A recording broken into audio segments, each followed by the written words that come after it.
सिया राम, बोल साचे दरबार की जय। बोलो श्री सतगुरुदेव महाराज की जय। जगत जननी माता जी थोड़ी सदा ही। गुरु रूप प्यारी साध संगत जी, जय सिया राम। निशु जी, आवाज आ रही है मेरी? हाँ जी दीदी जी। संगत जी, अभी 1-2 दिन पहले रेणु ठुकराल दीदी जी दशमेश पिता गुरु गोविंद सिंह जी महाराज जी के साहिबजादों के बारे में बता रहे थे, और अभी लता कपूर दीदी जी भी बता रहे थे। इतना आनंद, और ये पूरा वीक शहादत के लिए जाना जाता है। घर घर पाठ, घर घर सत्संग हो रहा है। संगत जी, उसी प्रसंग को लेके मैं थोड़ा सा बोलती हूँ, लेकिन साखी बोलने से पहले मैं आप सबसे माफी चाहती हूँ, क्योंकि अनेकों त्रुटियां होंगी और मुझ में इतना भी गुण नहीं कि मैं कुछ बोल सकूं। माँ पिताजी, आप आज्ञा बख्शो। जब से महाराज जी ने हम सबको अमृत वेले का सत्संग बख्शा है, अपने बड़े भाइयों से, दीदियों से ये तो सुन सुनकर पता चल गया कि हजूर पिताई ने पाकिस्तान और हिंदुस्तान बनने से पहले 15-15, 20-20 साल पहले ही उन्होंने अपने बच्चों का पैसा लगवाना वहां बंद कर दिया कि यहां मुसलमानों का राज हो जाएगा। क्योंकि महाराज जी तीनों लोगों के शहंशाह, जानते थे कि इनके जुल्मों को, महाराज जी ने कहा अगर मेरा कुत्ता भी किसी का पाकिस्तान में मरा है तो मुझसे आके ले लो। संगत जी, हमारी जनरेशन या जो हमसे बड़े हैं, कभी भी स्कूल कॉलेजों में नहीं बताया गया गुरु महाराज जी के साहिबजादों के बारे में। गुरु तेग बहादुर सिंह, शीशगंज गुरुद्वारा जो आज फेमस है कि कैसे उनका सर कलम किया गया। आज की जनरेशन फिर भी सोशल मीडिया के जरिए कुछ जानती है।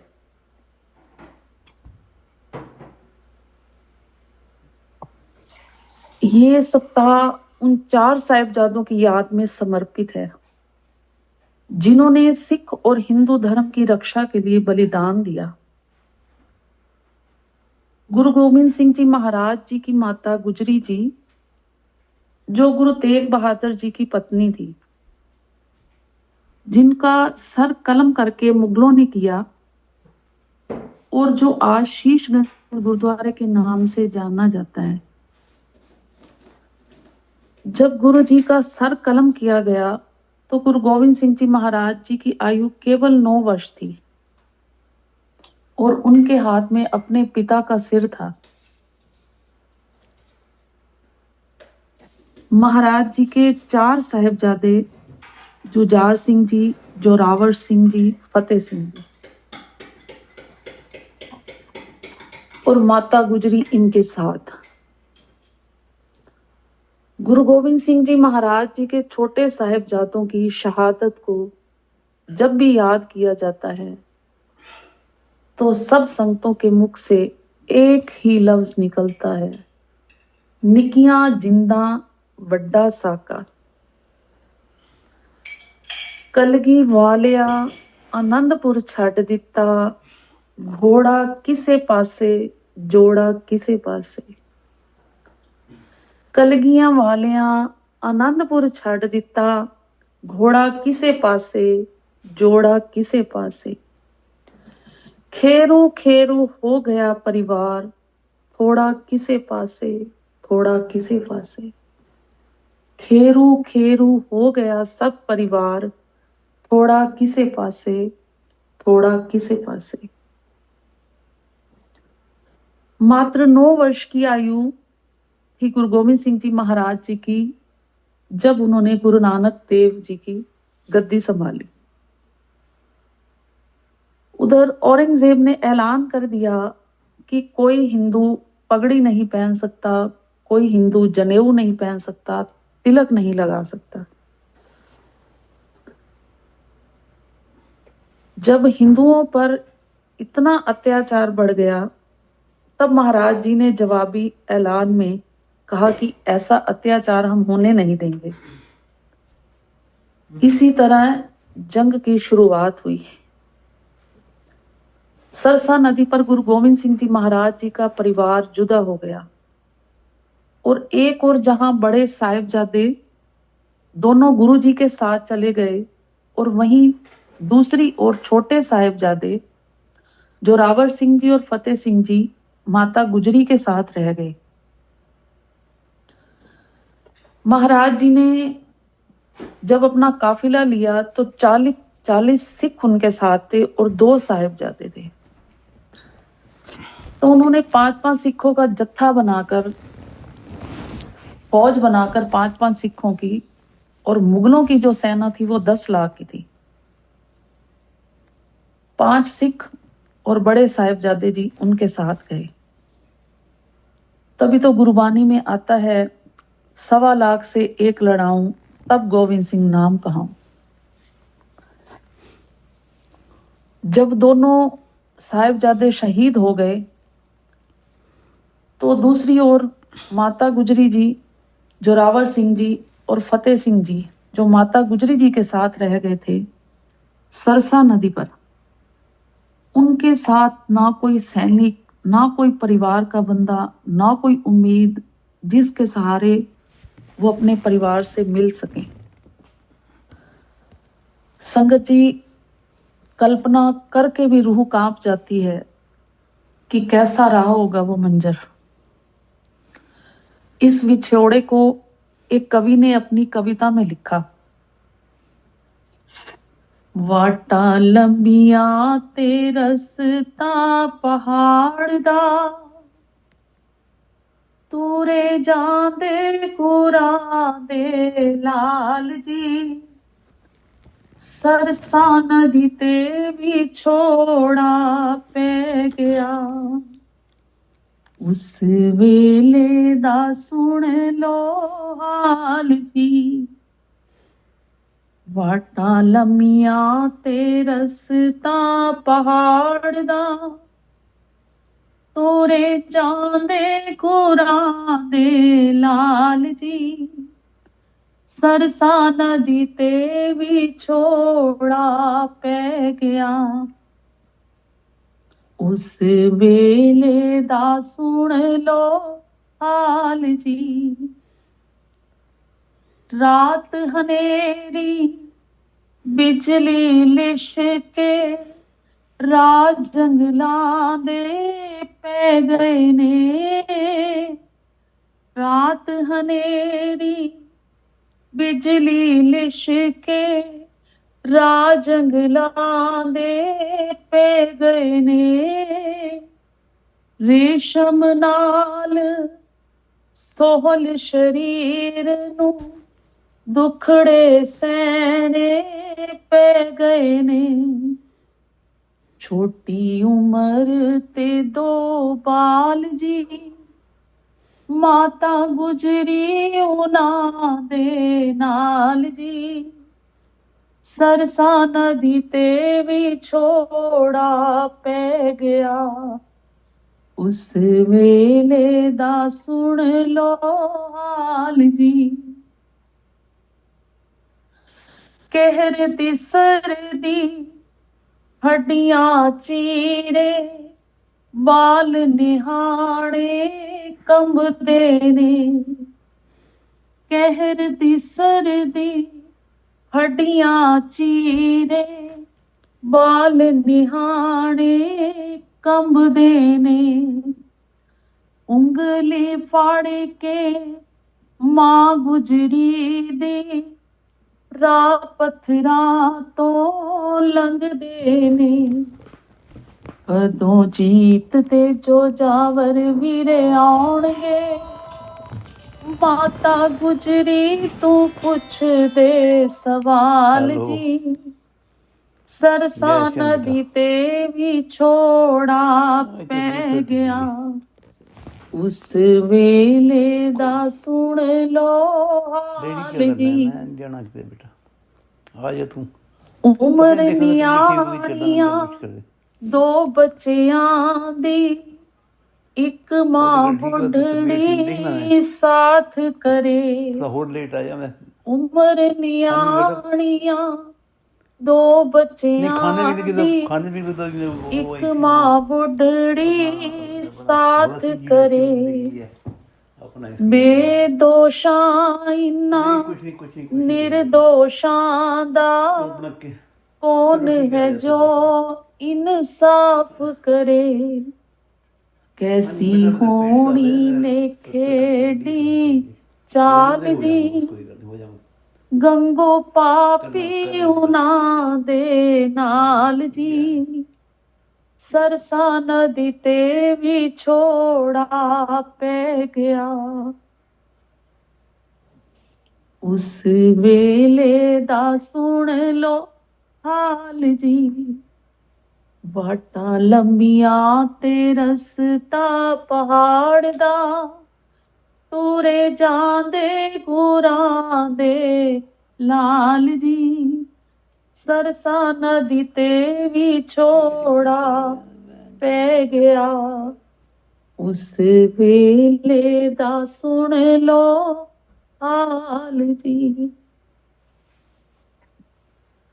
संगत जी, जब सारा परिवार सरसा नदी पर बिछुड़ गया तो राह चलते हुए उन्हें अचानक से उनके घर का नौकर गंगू मिल गया, जो किसी समय महाराज जी के महल में सेवा किया करता था। गंगू नौकर ने माता जी को हाथ जोड़कर आश्वासन दिया कि आप मेरे घर में चलो, वहां रुको, मैं आपको गुरु साहिब जी से और बड़े साहिबजादों से मिलवा दूंगा, तब तक आप मेरे घर पर रुक जाएं।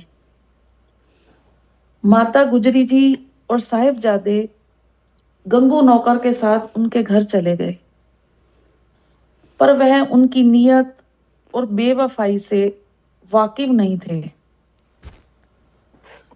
गंगू नौकर ने लालच में आकर तुरंत जो उस टाइम मुगलों का राजा था वजीर खां, गुरु महाराज जी और माता जी, गुरु महाराज जी की माता और साहिबजादों को अपने यहाँ होने की खबर दी। तो वजीर खान ने उसे खुश होकर कहा, बता तुझे इसके बदले में क्या चाहिए। तो उसने कहा, मेरे को इसके बदले में सोने की मोहरें चाहिए। खबर मिलते ही वजीर खां के सैनिक माता गुजरी और 7 वर्ष की आयु के साहिब जोरावर सिंह जी साहिबजादा और मात्र 5 वर्ष की आयु साहिबजादा फतेह सिंह जी को गिरफ्तार कर लिया गया और उन्हें लाकर ठंडा बुर्ज में रखा गया और उस ठिठुरती हुई ठंड से बचने के लिए उन्हें तन पे ढकने के लिए कोई कपड़ा भी ना दिया गया।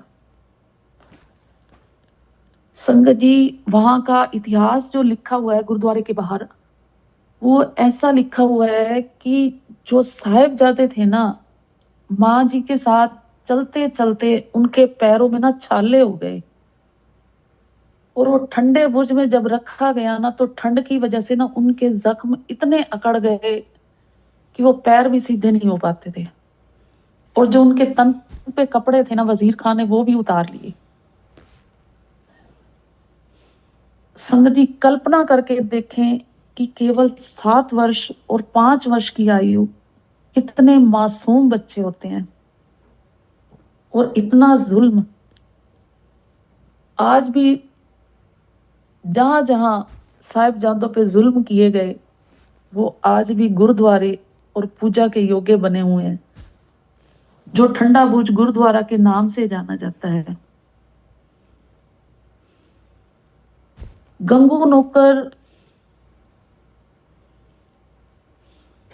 की बेवफाई को एक कवि ने इस तरह से लिखा,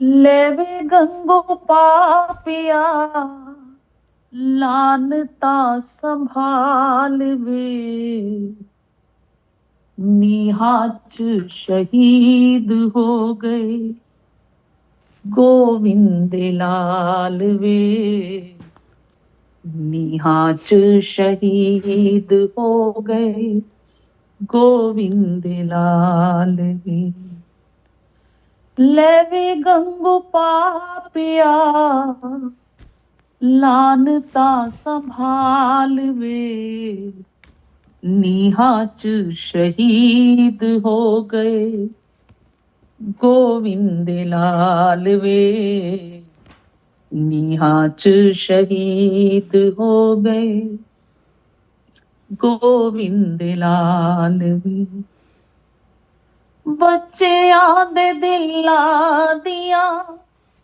धड़कना खलो गया, तेनू कादा गम तेरे दिला दिया हो गया,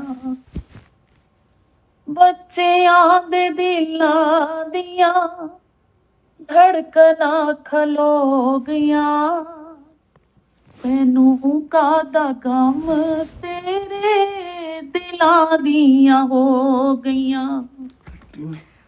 आज खुशी नाल चली मस्ती दी चाल वे, निहाच शहीद हो गए गोविंद लाल वे, निहाच शहीद हो गए गोविंद लाल वे, बेगानिया सियादरा किसे मां दे लाल सी, तेनू किए तेरे लई तां दुश्मन दे बाल सी, बेगानिया सियादरा किसे मां दे लाल सी, तेनू किए तेरे लई तां दुश्मन दे बाल सी, वेचया ईमान तो तां फेर कादा ख्याल वे, निहाच शहीद हो गए गोविंद लाल वे, निहाच शहीद हो गए गोविंद लाल, लूण हरामी तेनू लोकी सदा कहणगे, तू तां ला लई शरम जो भी कहंदे ने ओ कहण दे, लूण हरामी तेनू लोकी सदा कहणगे, तू ते ला लई शरम जो भी कहंदे ने ओ कहण दे, सारी दुनिया च भेड़ा होना तेरा हाल वे, निहाच शहीद हो गए गोविंद लाल वे, निहाच शहीद हो गए गोविंद लाल वे, औणिया आवाज़ां सदा निहा विचों सच्चियां, तू ही टलाला दिया छातियां ते रखियां, औणिया आवाज़ां सदा निहा विचों सच्चियां, तू ही टलाला दिया छातियां ते रखियां, सोहल जइया जिंदा सी तू कीतियां हलाल वे, निहाच शहीद हो गए गोविंद लाल वे, निहाच शहीद हो गए गोविंद लाल वे, निहाच शहीद हो गए गोविंद लाल वे। कहते हैं रात भर ठंड में ठिठुरने के बाद सुबह होते ही जब साहिबजादों को वजीर खां के सामने पेश किया गया और जहां भरी सभा में उन्हें इस्लाम कबूल करने को कहा गया, कहते हैं दोनों साहिबजादों ने बड़े जोर से जयकारा लगाते हुए बोला कि हम इस्लाम कबूल नहीं करेंगे, हम अपने पिता दादा की शहादत को कलंक नहीं लगने देंगे। दादाजी जो गुरु तेग बहादुर जी जिन्होंने अपना सर कलम करवाया, गुरु नानक देव जी महाराज जी ने कहा कि जबरदस्ती जनेऊ हमें कोई पहना नहीं सकता, और गुरु तेग बहादुर सिंह जी ने कहा कि हमारे हिंदू भाइयों का कोई जबरदस्ती जनेऊ उतरवा नहीं सकता। उन्होंने हिंदू धर्म की रक्षा के लिए अपना सर कलम करवाया। वो कहने लगे, गुरु महाराज जी की नन्ही जिंदगियां कहने लगी कि हमने अपने दादा की कुर्बानी को कलंक नहीं लगवाना, हमें नहीं इस्लाम कबूल करना। लेकिन उन दोनों ने सर ऊंचा करके जवाब दिया कि हम अकाल पुरख और अपने गुरु पिता के अलावा किसी के सामने सर को नहीं झुकाते। ऐसा करके हम अपने दादा की कुर्बानी को बर्बाद नहीं होने देंगे। जिन्होंने धर्म के नाम पर अपना सर कलम करवाया, सर कलम करवाना सही समझा, झुकना नहीं। संगत जी, एक छोटी सी साखी अंश और याद आया मुझे। जब माता जी और साहिबजादों जी को ठंडे बुर्ज में रखा गया तो जो 5 प्यारे चुने गए थे उनमें से एक हिम्मत सिंह जी भी थे। वो मोती राम जी के चाचा जी थे। जो मोती राम जी थे उन्होंने अपनी माँ को बताया कि माँ जी, गुरु महाराज जी का परिवार वजीर खान ने ठंडे बुर्ज में रखा है, ना कोई कपड़ा है और ना कोई रोटी है उनके पास। तो उन्होंने कहा कि मेरे को यही मौका मिला है, मैं महाराज जी की सेवा करके अपने जीवन का बदला चुकाऊं। तो माँ ने कहा कि तू ना गरम गरम दूध लेके जा। तो जब गए तो सैनिक उनके द्वार पर खड़े हुए थे वजीर खां के। तो उसने अपने घर का जितना भी सोना पड़ा था, जेवरात पड़े थे, सारे लाकर उन सैनिकों को दिए कि मेरे को ना एक 3 रात जब तक ये माँ जी और साहिबजादे जी हैं, मेरे को उनको गर्म दूध पिलाने दिया जाए। तो जब वो अंदर गए तो माँ गुजरी हैरान हो गई कि मोती रामा, तू इतने कड़े पैरे दे विच किवें अंदर आ गया। तो उन्होंने कहा, माँ जी कोई सवाल मत पूछो और ये गरम गरम दूध है, आप और साहिबजादों को पिला दो। संगत जी, 3 दिन तक मोती राम अपने घर से गरम दूध लेके जाता और ठंडे बुर्ज में साहिबजादों को देकर आता।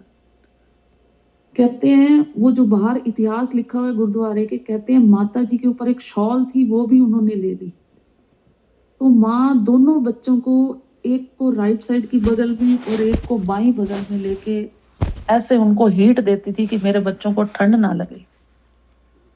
और जब वजीर खां को पता चला कि मोती राम यहाँ देने के लिए आता था दूध, संगत जी, उसके सारे परिवार को कोलों के अंदर पिसवाया गया। और जो सबसे छोटा बच्चा था उसके घर का, केवल 7 वर्ष का था, उसकी आंखों के सामने ही उस बच्चे को कोलों में पीड़ दिया गया। लेकिन गुरु महाराज जी के लिए अपना परिवार बलिदान कर दिया। कहते हैं वजीर खान ने बच्चों को बहुत डराया धमकाया, लेकिन वो अपने निर्णय पर अटल रहे। आखिर खां वजीर खां ने दोनों साहिबजादों को दीवार में चिनवाने का ऐलान कर दिया गया। कहते हैं जब दोनों साहिबजादों को जब दीवार में चुनना आरंभ किया गया तो दीवार पूरी होने के बाद तक अंदर से जयकारे की आवाज आई। जब दीवार पूरी बन गई तो वजीर खां का इतना कहर जुल्म, ऐसा कहा जाता है कि वजीर खां के कहने पर दीवार को कुछ समय के बाद तोड़ा गया, यह देखने के लिए कि साहिबजादे अभी तक जिंदा हैं या नहीं। जब दीवार गिराई गई तो साहिबजादों की श्वास चल रही थी। छोटे वाले जो केवल 5 वर्ष के थे, दीवार गिरने के बाद 2.5 मिनट में ही उन्होंने अपने श्वास छोड़ दिए। और बड़े साहिबजादे जिनकी अभी सांस चल रही थी, तो वजीर खां के सैनिकों ने कहा अभी भी समय है, आप इस्लाम कबूल कर लो, अभी भी आपको जिंदा रखा जा सकता है। लेकिन उन्होंने साफ मना कर दिया और जो उनके हाथ में औजार थे ना, उसी समय उनका गला काट दिया गया। दूसरी ओर माता गुजरी को साहिबजादों की शहादत की खबर दी गई, जो कुछ इस तरह से गाई गई। माए तेरे पोतरे शहीदी पा गए, नीहा विच आखरी फतेह बुला गए। माए तेरे पोतरे शहीदी पा गए, नीहा विच आखरी फतेह बुला गए। जिंदगी दा हुण एतबार ना करी, पोतियां दा हुण इंतजार ना करी। छड़ गए शरीर नीहा च समा गए, नीहा विच आखरी फतेह बुला गए। छड़ गए शरीर नीहा च समा गए, नीहा विच आखरी फतेह बुला गए। माए तेरे पोतरे शहीदी पा गए, नीहा विच आखरी फतेह बुला गए। पोतियां दा जोड़ा नीहा च खलो गया, वड्डे नालों पहला छोटा होले हो गया।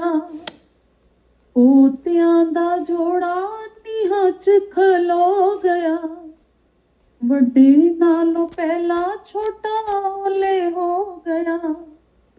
वड्डे नालों पहला छोटा ओले हो गया। डिगी सी दीवार दोए थल्ले आ गए, नीहा विच आखरी फतेह बुला गए। डिगी सी दीवार दोए थल्ले आ गए, नीहा विच आखरी फतेह बुला गए। माए तेरे पोतरे शहीदी पा गए, नीहा विच आखरी फतेह बुला गए। बार बार डिगी सी दीवार जोर दी, जालिमा दे अगे जिवें हथ जोड़ दी। जालिमा दे अगे जिवें हथ जोड़ दी। हसदे सी लाल मौत नूं रुआ गए, नीहा विच आखरी फतेह बुला गए। हसदे सी लाल मौत नूं रुआ गए, नीहा विच आखरी फतेह बुला गए। माए तेरे पोतरे शहीदी पा गए, नीहा विच आखरी फतेह बुला गए।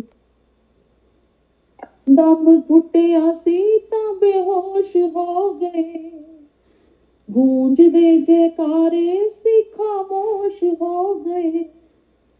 दम घुटिया सी तां बेहोश हो गए, गूंज दे जयकारे से खामोश हो गए, धरती ते सिक्खी दियां गूंजां पा गए, नीहां विच आखरी फतेह बुला गए, नीहां विच आखरी फतेह बुला गए, माए तेरे पोतरे शहीदी पा गए, नीहां विच आखरी फतेह बुला गए।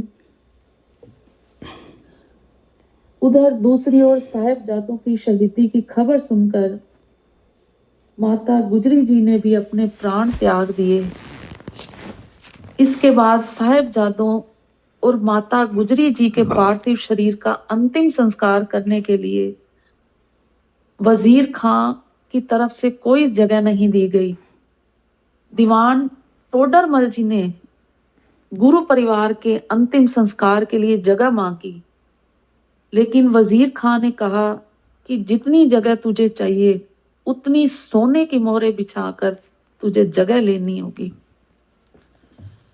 इस प्रकार दीवान टोडरमल जी ने 4 गज जमीन पर सोने की मोहरें बिछाकर गुरु परिवार के माताजी और साहिबजादों के अंतिम संस्कार के लिए दुनिया की सबसे महंगी जमीन खरीदी और अपनी पत्नी के सहयोग से फतेहगढ़ साहिब में उनका अंतिम संस्कार किया।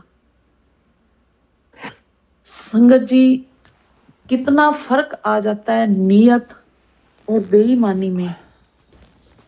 एक गंगू पापी, उसने लालच में आकर, मोहरों के लालच में आकर साहिबजादों का परिवार कुर्बानी और बलिदान पे चढ़ा दिया, और इधर दीवान टोडरमल जी ने अपने घर की सारी मोहरें बिछाकर गुरु परिवार के लिए जमीन खरीदी। वहां मेरे मालिक आपकी रमज निराली। इसी तरह 2 पंक्तियां गुरु साहिब जी के लिए। जब शहादत के बाद गुरु महाराज जी लेटे हुए थे पत्थरों पे,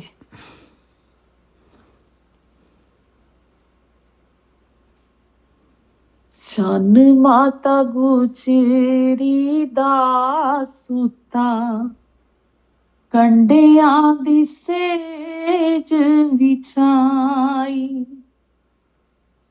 शन माता गुजरी दा सुता, कंडियां दी सेज विछाई, सीने नाल तेग ला लई जदों, याद पुत्तरां दी आई, चन माता गुजरी दा सुता, कंडियां दी सेज विछाई, अजीत ते छुझार वटड़े जो, रावर फतेह सिंह छोड़े, तारिया ने रोके पूछया किथे, गए ने जिगर दे टोटे, एक जोड़ी जंग विच ते दूजी, कंध च शहीद कराई, एक जोड़ी जंग विच ते दूजी, कंध च शहीद कराई, जन माता गुजरी दा सुता, कंडियां दी सेज विछाई,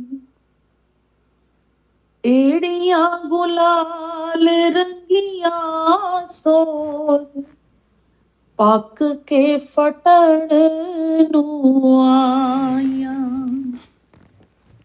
एड़ियां गुलाल रंगियां सोच पक के फटण नूं आया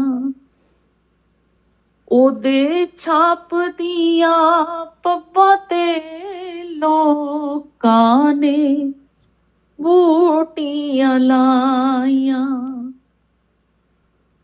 ओदे चरणा दी धूल लोको चक के मथे ते लाई चन माता गुजरी दा सुता कंडियां दी सेज विछाई सीने नाल तेग ला लई जदों याद पुत्रां दी आई सीने नाल तेग ला लई जदों याद पुत्रां दी आई चन माता गुजरी दा सुता कंडियां दी सेज